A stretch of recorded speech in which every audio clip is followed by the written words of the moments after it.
Exodus chapter 28. And take thou unto thee Aaron thy brother, and his sons with him, from among the children of Israel, that he may minister unto me in the priest's office, even Aaron, Nadab, and Abihu, Eleazar, and Ithamar, Aaron's sons. And thou shalt make holy garments for Aaron thy brother, for glory and for beauty. And thou shalt speak unto all that are wise hearted, whom I have filled with the spirit of wisdom, that they may make Aaron's garments to consecrate him, that he may minister unto me in the priest office. And these are the garments which they shall make: a breastplate, and an ephod, and a robe, and a broidered coat, a mitre, and a girdle. And they shall make holy garments for Aaron thy brother and his sons, that he may minister unto me in the priest's office. And they shall take gold, and blue, and purple, and scarlet, and fine linen, and they shall make the ephod of gold, of blue, and of purple, of scarlet, and fine twined linen, with cunning work.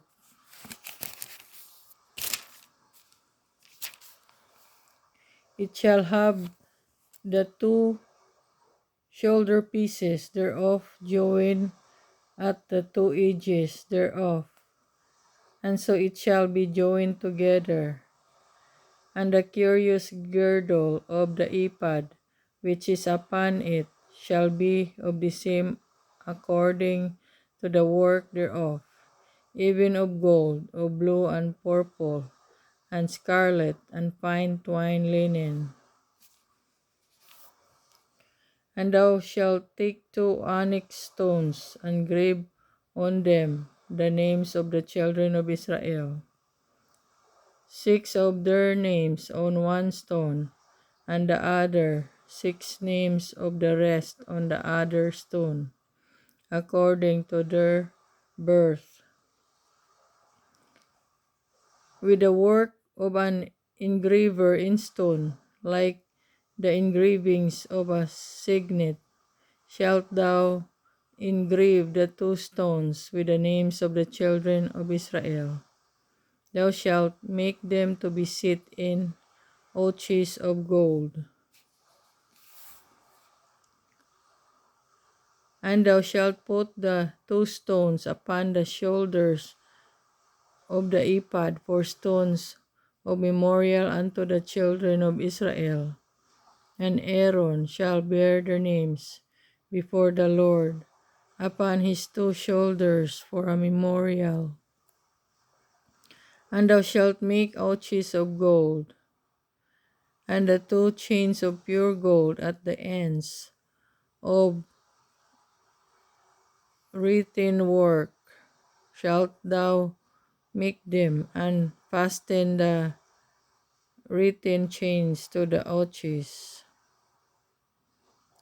And thou shalt make the breastplate of judgment with cunning work, after the work of the ephod. Thou shalt make it of gold, of blue, and of purple, and of scarlet, and of fine twined linen shalt thou make it. Foursquare it shall be, beginning foursquare it shall be, being doubled. A span shall be the length thereof, and a span shall be the breadth thereof. And thou shalt sit in it sitting of stones, even 4 rows of stones. The first row shall be a sardius, a topaz, and a carbuncle. This shall be the first row. The second row shall be an emerald, a sapphire, and a diamond. And the third row, a ligure, an agate, and amethyst.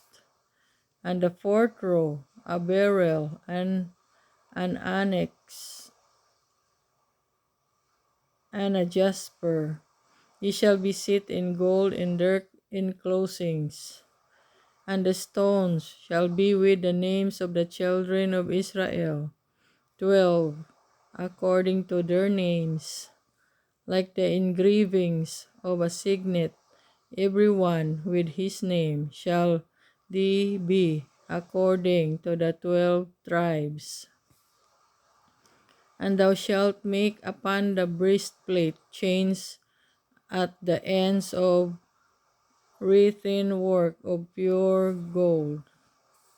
And thou shalt make upon the breastplate 2 rings of gold, and shalt put the 2 rings on the 2 ends of the breastplate. And thou shalt put the 2 wreathen chains of gold in the 2 rings, which are on the ends of the breastplate, and the other 2 ends of the 2 wreathen chains thou shalt fasten in the 2 ouches, and put them on the shoulder pieces of the ephod before it. And thou shalt make 2 rings of gold, and thou shalt put them upon the 2 ends of the breastplate in the border thereof, which is in the side of the ephod inward.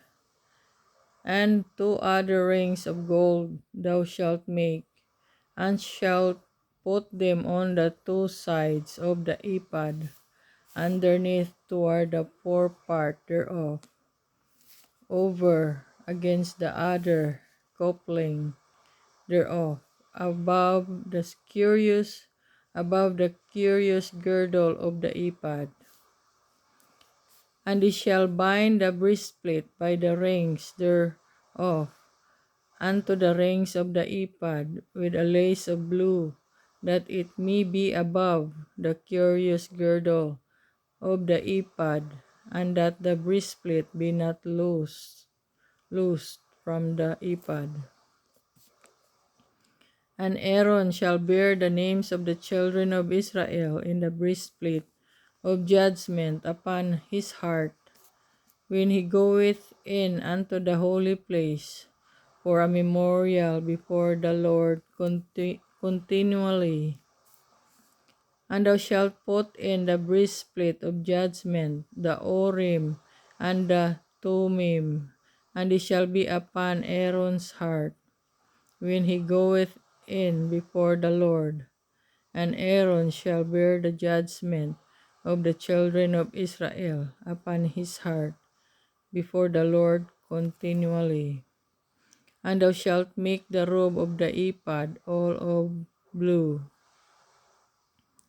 And there shall be an hole in the top of it, in the midst thereof. It shall have a binding of woven work round about the whole of it, as it were the whole of an habergeon, that it be not rent. Beneath upon the hem of it thou shalt make pomegranates of blue, and of purple, and of scarlet round about the hem thereof, and bells of gold between them round about, a golden bell and a pomegranate, a golden bell and a pomegranate upon the hem of the robe round about. And it shall be upon Aaron to minister, and his sound shall be heard, when he goeth in unto the holy place before the Lord, and when he cometh out, that he die not. And thou shalt make a plate of pure gold, and grave upon it, like the engravings of the signet, holiness to the Lord. And thou shalt put it on a blue lace, that it may be upon the mitre, upon the forefront of the mitre it shall be.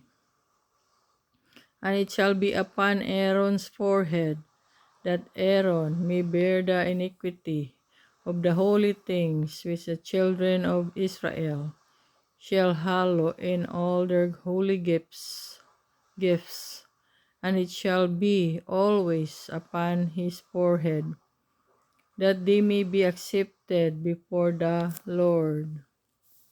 And thou shalt embroider the coat of fine linen, and thou shalt make the mitre of fine linen, and thou shalt make the girdle of needlework. And for Aaron's sons thou shalt make coats, and thou shalt make for them girdles, and bonnets shalt thou make for them, for glory and for beauty.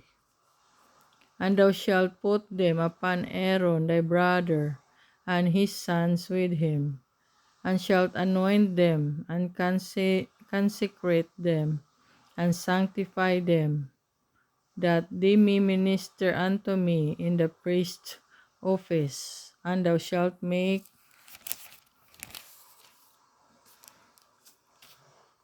them linen breeches to cover their nakedness from the loins even unto the thighs they shall reach. And they shall be upon Aaron and upon his sons when they come in unto the tabernacle of the congregation, or when they come near unto the altar to minister in the holy place, that they bear not iniquity and die. It shall be a statute forever unto him and his seed after him.